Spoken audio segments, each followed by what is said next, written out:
Estoy de pie en la cima de un edificio alto, justo en el centro de Jerusalén. Bienvenidos a la ciudad de Jerusalén, la ciudad por la que la Biblia nos dice que debemos orar. Oren por la paz de Jerusalén. Al contemplar esta hermosa ciudad, verán que Dios está respondiendo a sus oraciones y la ciudad está creciendo y prosperando, y esta hermosa zona está experimentando las bendiciones del Señor sobre su pueblo Israel y sobre la ciudad que Él ha escogido para que vivan en ella. Estamos utilizando este lugar como un sitio donde continuaremos enseñando cómo preparar y predicar sermones y enseñanzas bíblicas. Esta es la segunda parte de esa sesión y vamos a hablar de algunos asuntos muy prácticos. 8 pasos de preparación.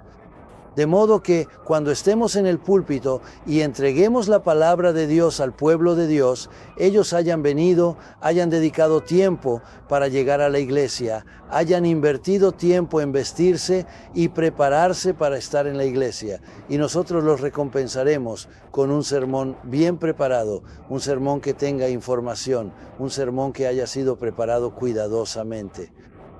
Y la unción del Espíritu de Dios estará sobre nosotros, porque también hemos orado para que el Espíritu del Señor acompañe la enseñanza de su palabra.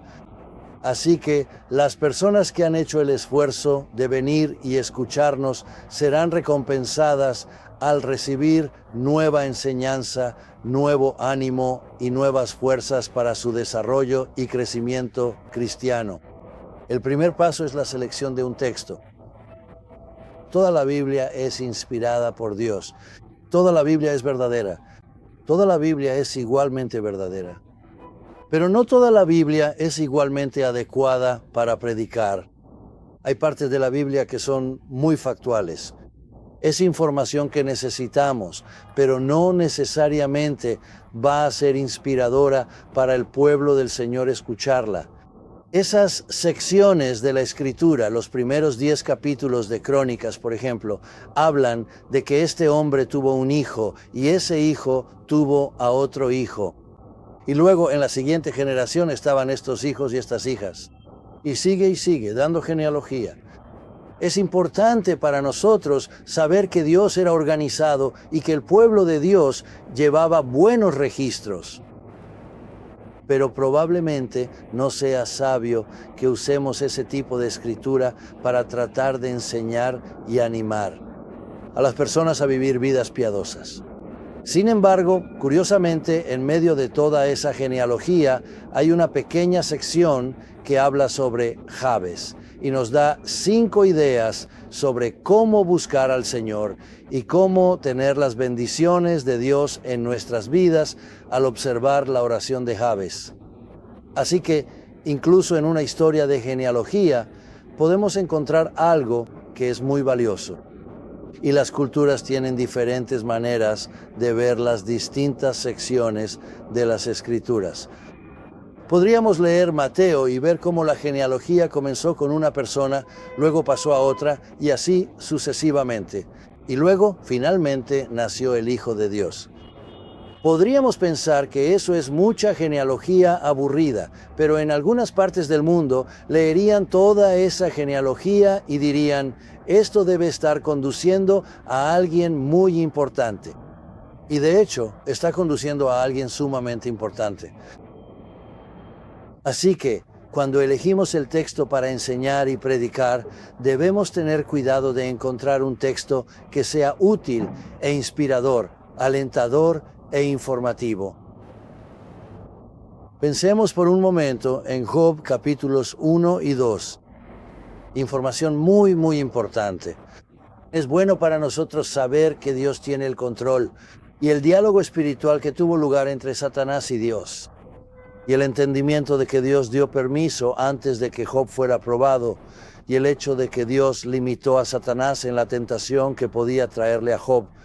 Y luego, después de que Job pasó esa prueba, una vez más, Dios Puso límites a lo que Satanás podía hacer, las lecciones importantes que debemos aprender de eso, para que sepamos que las tentaciones que nos llegan nunca serán más de lo que podemos soportar, como lo confirma el Nuevo Testamento en 1 Corintios. Así que el primer y segundo capítulo de Job son muy útiles para nosotros. Pero ¿qué pasa con los capítulos 3 al 30? El libro de Job relata la historia de 3 hombres que vinieron a consolar a Job, pero en realidad no lo consolaron porque esencialmente lo acusaron.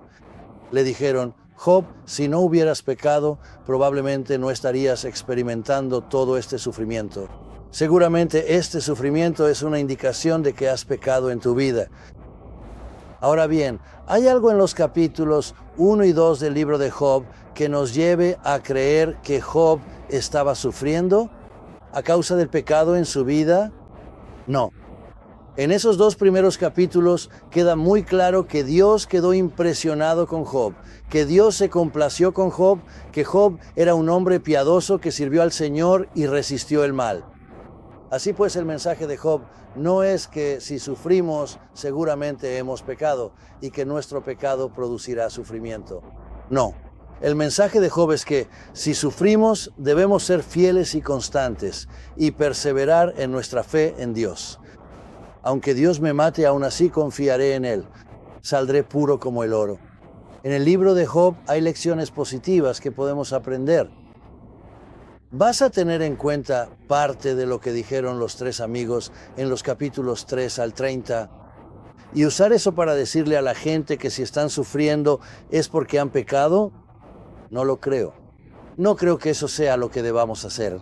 Así que al seleccionar un texto debemos ser sensibles a lo que Dios nos está diciendo. ¿Y cuáles son los errores que Dios está registrando fielmente en su palabra, pero que sin embargo son errores, ideas equivocadas? El necio ha dicho en su corazón: no hay Dios. ¿Vas a tomar esa parte de ese versículo? No hay Dios y decir: la Biblia dice que no hay Dios. No, la Biblia registra fielmente que el necio dice no hay Dios. Así que cuando interpretamos la Escritura y encontramos una sección que podría ser útil para un sermón, necesitamos ser sensibles a la idoneidad de ese texto para la predicación. Permítanme darles una ilustración positiva. Juan, capítulo 10, los primeros 10 versículos, tenemos la historia de Jesús como el buen pastor. Ese es un pasaje excelente de las Escrituras. En esa sección aprendemos que Jesús ama a las ovejas, que Jesús llama a las ovejas por su nombre, que Él es quien cuida de las ovejas. Nadie puede arrebatar mis ovejas de mi mano. Mis ovejas oyen mi voz y me siguen. Habla sobre el enemigo de las ovejas. El ladrón viene para matar, robar y destruir, pero yo he venido para darles vida en abundancia. Así que Juan capítulo 10, versículos del 1 al 10, es un pasaje excelente para usar en un sermón. ¿Qué hay del Salmo 23?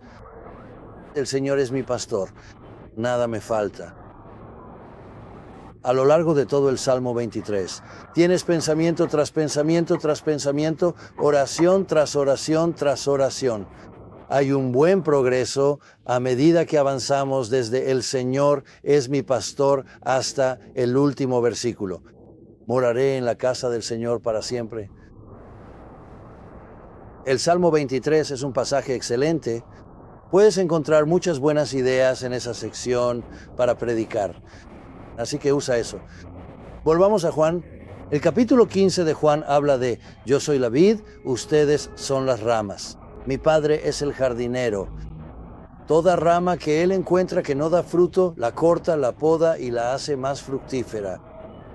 Si ya da fruto, la rama que es cortada será echada al fuego. Así que hay muchas lecciones muy buenas que pueden aplicarse a nuestras vidas cristianas en Juan capítulo 15, versículos del 1 al 10. Sugiero que encontremos los buenos pasajes y usemos esos textos para predicar. Eso nos ayudará y nos pondrá en una plataforma mucho más firme y mejor para entregar la palabra de Dios al pueblo de Dios. Así que el primer y muy importante paso en la preparación de un sermón es encontrar un buen texto. El segundo paso en la preparación de un sermón es recopilar material. Personalmente creo que esta es la parte más difícil de la preparación de un sermón. Mi esposa piensa que esta es la parte más interesante. A ella le gusta investigar. A mí no me molesta investigar, pero es mucho trabajo. Encontrar el significado, leer el texto, leerlo de nuevo y descubrir lo que hay allí. Lo leemos y luego lo volvemos a leer y lo leemos otra vez. Y cada vez que leemos el texto, descubrimos que hay nuevos hallazgos allí para nosotros. Así que leemos el texto y lo volvemos a leer. Anotamos cada idea que podamos encontrar allí. Y después de haber encontrado todas las ideas posibles, quizá queramos consultar otras fuentes. Pero al leer y releer el texto, te sorprenderás. Te alegrará ver cuando hacemos esto en oración, cómo el Espíritu Santo puede hacer que esos versículos salten ante nosotros, que las ideas que están allí se vuelvan claras para nosotros, mientras el Espíritu Santo nos enseña lo que está en la palabra de Dios. Así que ese es el paso número 2 en la preparación del sermón, reunir material. Quizá queramos ir a otra parte de la Biblia y encontrar un pasaje que hable sobre el mismo tema del que estamos hablando. Así que tomamos ese pasaje bíblico y lo usamos como contraste o como comparación o quizás incluso como explicación de lo que estamos viendo en el texto que hemos seleccionado. Podemos utilizar otros pasajes de la Biblia para mostrarnos lo que esto no significa, porque no hay contradicción entre una parte de la Biblia y otra. La Biblia interpreta la Biblia. Así que, mientras interpretamos una parte de la Biblia que hemos seleccionado como nuestro texto, es muy apropiado utilizar otros pasajes para ayudarnos a entenderla. Recordarán que cuando estábamos viendo Números capítulo 11, también analizamos el Salmo 119. 106, porque el Salmo 106 nos ayudó a entender con mayor claridad cuál era el mensaje que debíamos aprender de Números 11. Y cuando hablábamos de Elías, también vimos el libro de Santiago, porque Santiago nos ayuda a entender cosas sobre Elías que no estaban incluidas en la historia de Elías en el Antiguo Testamento. Así que usar la Biblia para interpretar la Biblia es un principio básico, gracias. Un principio fundamental para predicar y estudiar la Biblia. Así que les animo a no solo usar el texto, sino también otras escrituras, pero recuerden que el texto que han elegido es el que están usando como base para su sermón. Así que traen otras escrituras para aclarar o explicar o para dar contraste, pero no lo hacen. Comentar sobre esas otras escrituras y desviarse por la tangente, irse por las ramas para hablar de otras cosas que están en otras partes de la Biblia. Así que el texto nos ayuda a mantenernos enfocados. El tercer paso en la preparación de un sermón es organizar los materiales. Mientras estamos recopilando los materiales, no nos preocupamos por organizarlos. Simplemente estamos recopilando ideas y las estamos poniendo en una hoja de papel, escribiéndolas en nuestra computadora o haciendo algo para registrar estas ideas que estamos reuniendo. Pero después de haberlas reunido, entonces queremos tratar de organizarlas en una secuencia lógica. Esto debería decirse primero, y después de haber dicho esto, entonces estamos listos para decir esto otro. Y después de haber puesto esta base, entonces es apropiado que tratemos esta parte del texto. Y así organizamos los materiales para que puedan ser presentados de manera ordenada. Es fácil para ellos entenderlo, es fácil para nosotros presentarlo. Al organizar los materiales, los hacemos más comprensibles para nuestros oyentes. De hecho, organizar los materiales, creo que esa es quizá una de las partes más emocionantes, porque cuando organizamos el material y encontramos la secuencia adecuada y el orden apropiado, puede volverse muy emocionante. El sermón comienza a tomar forma y te das cuenta de que la palabra de Dios puede hablarle al pueblo de Dios a través de tu sermón. Después de terminar de organizar los materiales, entonces, en cuarto lugar, redactamos un bosquejo. Al escribir el bosquejo, simplemente estamos registrando de manera ordenada lo que ya hemos reunido y lo que ya hemos organizado. El bosquejo es la hoja de papel que llevaremos con nosotros al púlpito. Nos ayudará a mantenernos enfocados. Tendrá los puntos principales y las ideas principales. Si quieres tener un sermón manuscrito, entonces vas a escribir cada oración. Eso usualmente no se recomienda porque si estamos leyendo un sermón puede carecer de vida y energía. Eso puede lograrse a través de una presentación espontánea, una exposición extemporánea de las ideas que hemos reunido. Pero a medida que organizamos el material y lo plasmamos en un esquema escrito, descubrimos que somos capaces de mantenernos enfocados en el objetivo. Somos capaces de mantener la concentración. Podemos presentar la información a nuestros oyentes.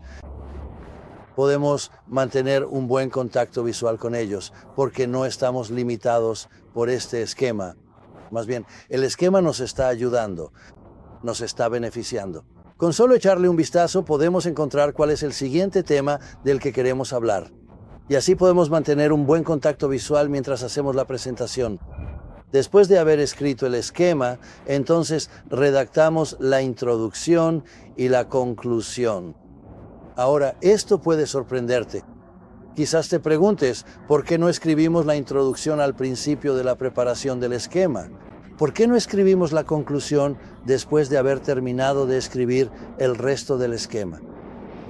La razón por la que no escribimos la introducción ni la conclusión hasta después de haber preparado el esquema es que si escribimos la introducción primero, entonces la introducción nos controlará. No tendremos la libertad de utilizar todo el material que hemos encontrado en el texto. Si usamos una introducción como punto de partida, entonces la introducción nos limita, nos restringe y sentimos una especie de obligación de que todo lo que digamos debe encajar en esa introducción. Así que la manera de evitar ese tipo de cautiverio a la introducción es permitir que el texto sea el que mande, permitir que los materiales que hemos reunido sean el centro de nuestra atención, permitir que los materiales que hemos organizado sean el centro de nuestra atención. Y luego, después de haber hecho toda esta presentación, estaremos listos para escribir la introducción que nos ayude a entender el cuerpo principal del sermón. Y después de haber hecho eso, entonces estamos listos también para escribir la conclusión que nos ayuda a cerrar, a resumir y a hacer un llamado a quienes nos escuchan, de modo que entiendan lo que necesitan hacer como resultado de lo que les hemos presentado en el cuerpo principal del sermón. Así que escribir la introducción y la conclusión no se hace hasta el quinto paso. Por eso está en este lugar de la secuencia, de la preparación del sermón. Ahora, puede que te sorprenda cuando te diga que el paso número 6 es seleccionar el tema, seleccionar el título para este sermón. Si elegimos un título al principio, decimos, voy a hacer un sermón sobre el amor, o la alegría, o la paz, o la fe. Entonces estaremos limitados en lo que decimos, a lo que nuestra propia imaginación nos ayude a encontrar y a pensar sobre esos temas. Creo que es mucho mejor que permitamos que el texto que elegimos sea el jefe. El texto nos dirá qué debemos enseñar. El texto nos dirá qué debemos predicar. No permitiremos que nuestra imaginación o el tema que hemos elegido lo determinen. Elegimos temas fáciles. Elegimos temas inspiradores. Y como resultado, muchas de las cosas que están en la palabra de Dios son ignoradas. Las pasamos por alto, no las enseñamos. No predicamos sobre ellas porque no son tan atractivas. Pero todo el consejo de Dios es necesario para que los hombres y mujeres de Dios crezcan y maduren y puedan enfrentar una variedad de experiencias humanas y los tipos de problemas que enfrentamos en la vida. Así que elegir el texto es importante porque es cuando elegimos la sección de la Escritura que vamos a enseñar. Y luego, después de haber elegido el texto, dejamos que el texto sea el jefe Sea lo que sea que esté en el texto, eso es lo que vamos a enseñar, eso es lo que vamos a predicar. Y si elegimos un tema antes del paso 6, si elegimos un título, entonces el título nos va a limitar. El título nos va a atar y no podremos usar todo el material del texto porque no encaja con nuestro título. Así que la solución para eso es no elegir el título hasta más adelante. Primero elige el texto, luego descubre qué hay en el texto y después enseña lo que está en el texto. Y después de haber hecho todas estas preparaciones, entonces estamos listos para seleccionar el título. Y el título puede ser algo que despierte curiosidad, puede ser algo que nos ayude a entender la idea principal del mensaje.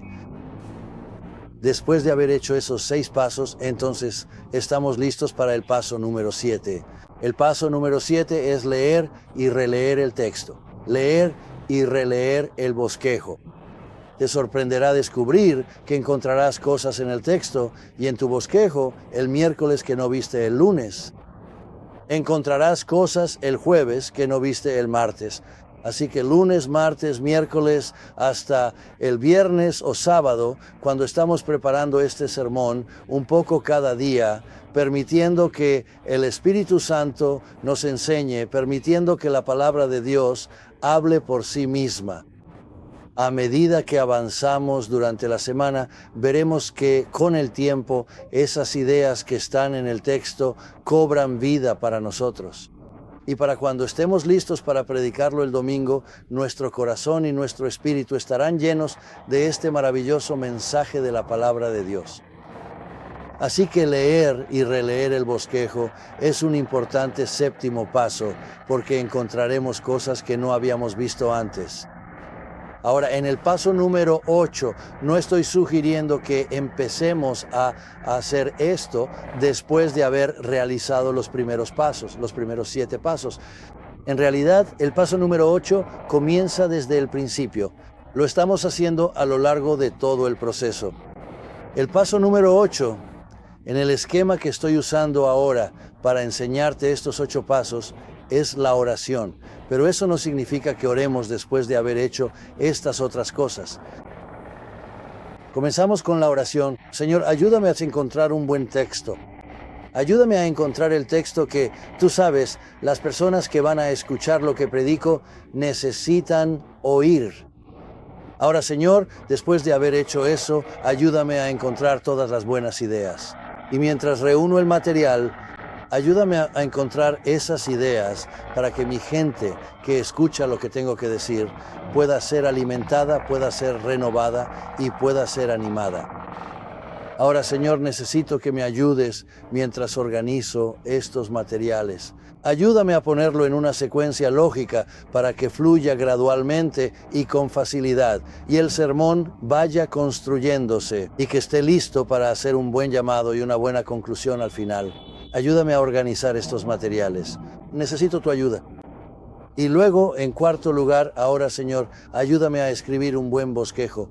Quiero escribir este bosquejo de una manera que sea beneficiosa, que no me limite, que no me ate, sino que me ayude a mantenerme enfocado, a seguir en el objetivo y avanzar en la presentación de este sermón.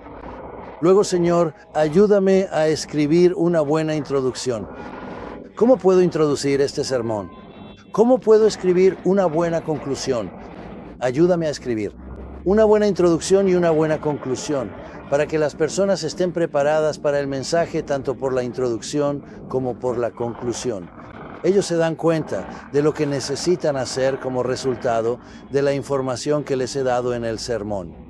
Luego, en sexto lugar, seguimos y decimos, Señor, ayúdame a seleccionar un buen título. Quiero dar un título que sea útil para ellos.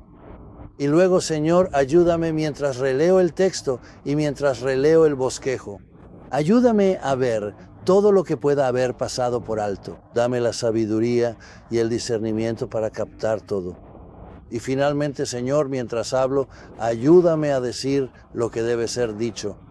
Ayúdame a no distraerme con otras ideas, sino a mantenerme enfocado. Ayúdame, Señor, para que hable con persuasión y con energía, bajo la unción de tu Espíritu Santo. Y mientras hablo, toma las palabras que digo y llévalas directamente al corazón del oyente. Haz que tengan impacto, que los toque y que digan, oh sí, eso es bueno. Oh sí, necesito escuchar eso. Que las cosas que decimos bajo la unción del Espíritu Santo sobre la palabra de Dios sean presentadas al pueblo. Y el mismo Espíritu Santo les estará hablando y ungiéndolos. A medida que lo reciban, así entenderán lo que Dios tiene que decirles. Si seguimos estos pasos, si hacemos estos pasos en nuestra preparación y en nuestra entrega, creo que el Espíritu Santo nos ayudará para que cada vez que presentemos un sermón, nuestra gente sea renovada, nuestra gente sea bendecida, nuestra gente sea animada y puedan crecer y madurar en su conocimiento y comprensión de la palabra de Dios. Ha sido un gran gozo hablarles sobre la preparación y la entrega de sermones. Confío en que el Espíritu Santo los ungirá poderosamente y que serán un hombre, una mujer poderosa de Dios, capaces de dividir la palabra y traer bendición al pueblo de Dios. La próxima vez que estemos juntos, nuestra próxima y última sesión, la sesión 15, será una sesión de preguntas y respuestas. Esperamos con ansias estar con ustedes. Dios los bendiga.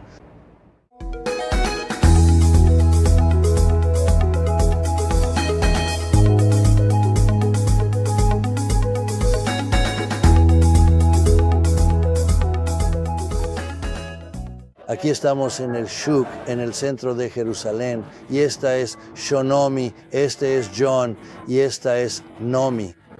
Y estamos aquí para saludarlos y decirles que nos alegra que estén viendo nuestro programa.